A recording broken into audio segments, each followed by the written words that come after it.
ये बच्चों, हम लोग बात करते हैं वेव्स जब आपस में इंटरफियर करती हैं तो वो जो सुपर इम्पोज्ड वेव का फॉर्मेशन होता है वो वेव किस तरीके से होती है। अगर आपको इसको बहुत अच्छे से समझना है, देखना है, और जो हम लोग एनालिटिकली लिख करके समझते हैं उसको यदि आपको एक्सपेरिमेंटली देखना है तो उसके लिए बहुत सिंपल अरेंजमेंट होता है, that is called as ripple tank experiment. Ripple tank experiment एक बहुत सिंपल सा अरेंजमेंट है जिसके अंदर में हम लोग क्या करते हैं, एक ग्लास का, क्लीन ग्लास का बना हुआ टैंक रहता है जिसमें पानी होता है और उसमें हम लोग जो है वेव्स का फॉर्मेशन करते हैं।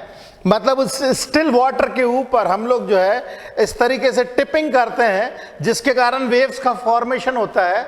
और जब ये वेव्स का फॉर्मेशन होता है तो अलग अलग लोकेशन पे किस तरीके की वेव्स का फॉर्मेशन होता है ये हम लोग को रिपल टैंक एक्सपेरिमेंट समझाता है।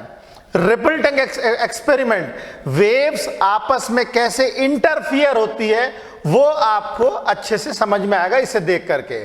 तो आप सबसे पहले तक रिपल टैंक एक्सपेरिमेंट देखिए किस तरीके से उसको परफॉर्म करते हैं, फिर हम लोग जो है इसके आगे का डिस्कशन देखते हैं। Okay,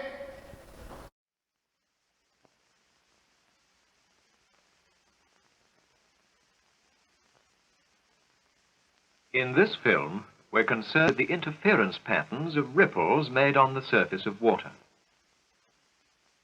The ripples are produced in a ripple tank by two dippers which vibrate on the surface. Light passing through the water is reflected from a mirror through a lens to form an image of ripples on a screen.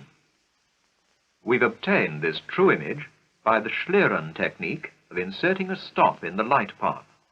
The two small dippers vibrate on the surface of the water. Each dipper produces its own pattern of ripples, and the two sets of patterns overlap. In step, they produce a pattern like this. Out of step, they're vibrating in antiphase and produce a different pattern like this. So that we can study these patterns more closely, the images formed by the ripples have been slowed to 1/24th of their actual speed by stroboscopic means.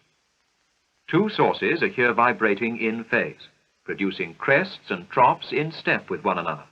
The result is an interference pattern.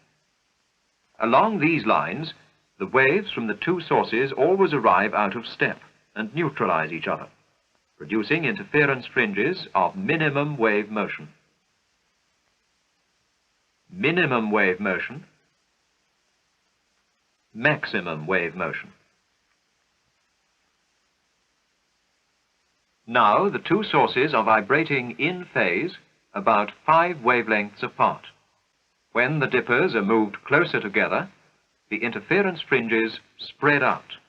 When one of the dippers is moved, these effects are clearly demonstrated. As the sources come closer together, the fringes are widely separated. When the sources are widely separated, the fringes are closer together.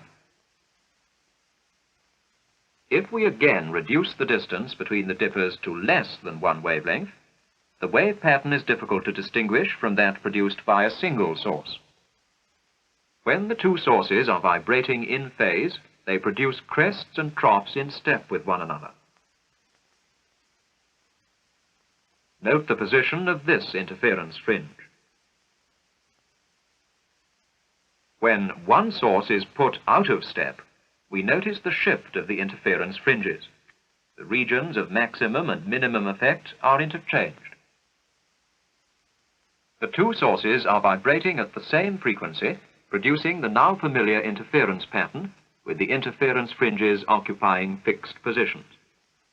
Now the frequency of one source is slightly increased. The interference pattern becomes distorted and wheels steadily round. At any point such as this, regions of maximum and minimum wave motion sweep by, producing the effect of beats. As the frequency of the source is further increased, the beats follow one another more rapidly. Beats are moving interference fringes. The beat frequency is equal to the difference in the frequencies of the two sources. Demonstrations of interference can be carried out with any ripple tank but the Schlieren technique shows the effect more clearly.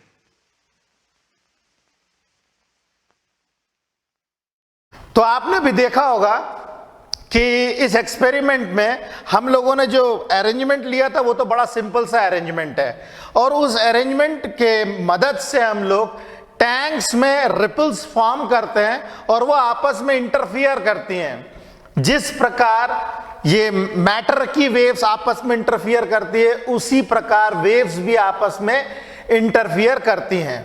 ठीक है, तो जब ये interfere करती हैं, मान लीजिए कोई एक इंटरफियर की लोकेशन है, वहां पे दो वेव्स अगर आकर के मिलती हैं कुछ इस तरीके से, ये एक वेव और ये दो वेव, अगर ये दो वेव्स आकर के यहां पे मिलती हैं तो वहां पे कंस्ट्रक्टिव इंटरफियरेंस होगा या डिस्ट्रक्टिव इंटरफियरेंस होगा।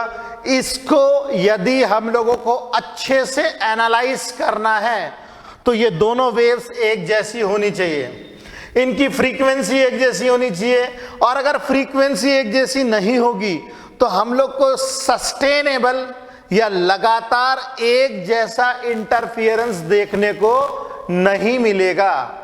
यदि आपको बेहतर और बढ़िया इंटरफियरेंस देखना है तो आपको इस एक्सपेरिमेंट में दोनों की फ्रीक्वेंसी सेम रखनी पड़ेगी, दोनों का फेज या तो कांस्टेंट रखना पड़ेगा या तो जीरो रखना पड़ेगा, तब जाकर के आपको अच्छे एक्सपेरिमेंट देखने को मिलेगा। मतलब बेहतर आउटकम के लिए आपको जो कोहेरेंट सोर्सेस हैं उसको इस्तेमाल करना पड़ेगा। ओके, तो जब दो वेव्स आपस में आकर के यहां पे मिलती हैं तो वेव्स का इंटरफियरेंस कुछ इस तरीके से भी हो सकता है, एक वेव दूसरी वेव के पास ऐसे आकर के मिले तो आपको जो आउटकम मिलेगा ये कंस्ट्रक्टिव इंटरफियरेंस मिलेगा। यदि वेव्स दो जगह पे आकर के ऐसी मिले, कुछ इस तरीके से मिले, तो आपको जो है कोई भी वेव नहीं मिलेगा, इसे कहते हैं डिस्ट्रक्टिव इंटरफियरेंस। कंस्ट्रक्टिव इंटरफियरेंस और डिस्ट्रक्टिव इंटरफियरेंस ये आपको तभी सस्टेनेबल देखने को मिलेंगे जब आपका एक्सपेरिमेंटल सेटअप एक जैसी फ्रीक्वेंसी की वेव्स का फॉर्मेशन कर रहा होगा। Got the point? तो हम इसी आइडिया को आगे ले करके इंटरफियरेंस के बारे में डिस्कशन करेंगे। किस किस तरीके से डिस्कशन होगी वो आपको अब जरा ध्यान से सुनना है। ओके